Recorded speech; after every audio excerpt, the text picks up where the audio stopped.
메커니즘이라는 브랜드를 시작하게 된 계기에 대해서 말씀을 드리려고 하는데요. 2017년 2월에 이제 저희 브랜드가 런칭을 했습니다. 그래서 처음에 이제 이 아이디어를 구상한 거는 그해 1월이었어요.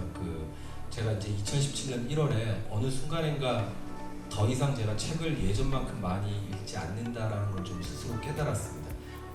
과거에는 이제 아마도 한 달에 그래도 한 6, 7권 정도는 봤었던 것 같은데 어느 순간인가 책을 너무 안 읽더라고요. 읽어도 발췌독 위주로만 읽고 있고.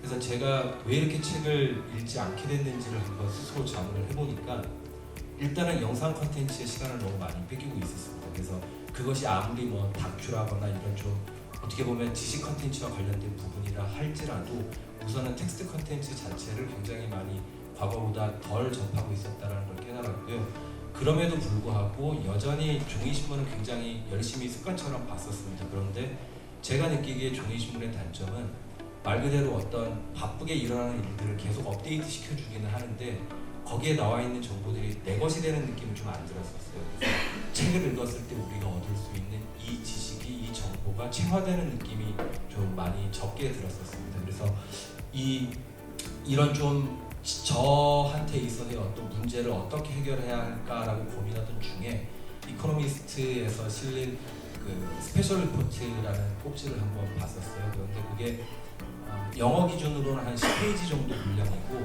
한글로 옮기면 한 A4 15페이지 정도 분량입니다. 그런데 그 꼭지를 한번 읽고 나니까 거의 책에 준할 수준의 제가 좀 깊이 있는 정보를 알게 됐다라는 느낌을 굉장히 많이 받았었습니다. 그래서 이코노미스트의 스페셜 리포트를 제일 쉽게 이해하시는 방법은 그냥 여러분께서 흔히 보시는 주간지나 월간지의 커버 스토리 정도 생각하시면 될 것 같아요. 그거보다는 분량이 조금 더 되는 생각을 한데요. 그래서 그 당시에 제가 2017년 1월에 느꼈던 생각은 그런 류의 커버 스토리만 모아져 있는 어떤 서비스가 있으면 좋겠다라는 생각을 했습니다. 가령 정치면 정치, 경제면 경제 어떤 특정 이슈에 대해서 단순히 흘러가는 게 아니라 꽤 농밀하게 그걸 다뤄줄 수 있는 어떤 리포트 개념이 모여져 있는 서비스가 있다면 저 같은 이용자한테는 굉장히 유효하겠다라는 생각을 했었습니다. 그래서 이제 그 당시에 텍스트 기반의 컨텐츠, 양대산맥이 신문 그리고 책 이렇게 두 가지라고 할 수 있을 텐데요. 이 두 가지 컨텐츠들의 어떤 장단점이랄까 이용자들이 입장에서 어떤 점이 불편한지를 한번 이용자 조사를 해봤었습니다. 먼저 뉴스인데요. 저희가 만난 이제 상당수의 이용자들이 저런 문제를 좀 호소를 했었어요. 믿고 읽을 만한 뉴스가 드물다. 저것은 이제 어떤 기자나 뉴스의 전문성 부족을 좀 지적하는 말이었고요. 그리고 두 번째가 맥락과 배경까지 깊이 알기 어렵다. 근데 저것은 사실 뉴스의 문제라기보다 뉴스라는 매체가 가진 속성상 저럴 수밖에 없는 것인데 어쨌거나 이런 두 가지 큰 문제를 좀 이야기를 했었습니다. 그래서 종합하자면 뉴스라는 콘텐츠는 시의성이 있지만 깊이는 좀 아쉽다라는 결론을 저희가 당시에 얻었었고요. 다음으로는 이제 책에 대해서도 마찬가지로 책을 열심히 보시는 분들한테 책이라는 컨텐츠, 책이라는 제품이 어떤 면에서 아쉽느냐라고 질문을 던졌습니다. 그랬더니만 이제 저희가 얻은 대답은 책이라는 컨텐츠는 언제 읽어도 그만이다.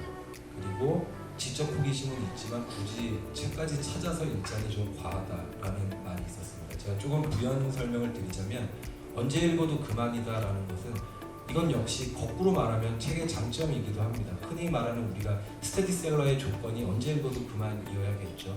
논어는 앞으로 10년 후, 20년 후에도 읽힐 테니까요. 그런데 어떤 컨텐츠 비즈니스적인 측면에서 봤을 때 꼭 지금 읽어야 할 이유가 없다면 언제도 읽지 않는 문제가 있다라고 저희는 생각을 했었어요. 그래서 저 언제 읽어도 그만이다라는 것이 저희 매체 기준으로는 조금 단점으로 작용하지 않나라는 생각을 했었습니다. 그리고 두 번째, 지적 호기심은 있지만 찾아서 읽자니 과하다. 저거는 이제 일반적인 독자로서 저에게도 해당되는 이야기였는데요.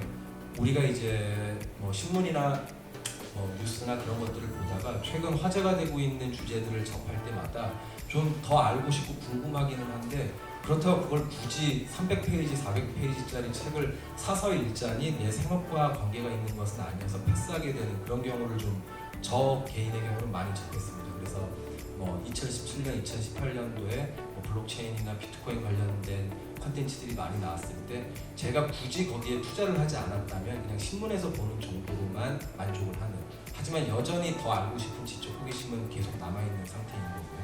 그래서 이런 두 가지가 대표적으로 책이라는 컨텐츠가 가진 좀 뭐랄까요, 어떻게 보면 문제라고 할 수 있다라고 생각을 했고요.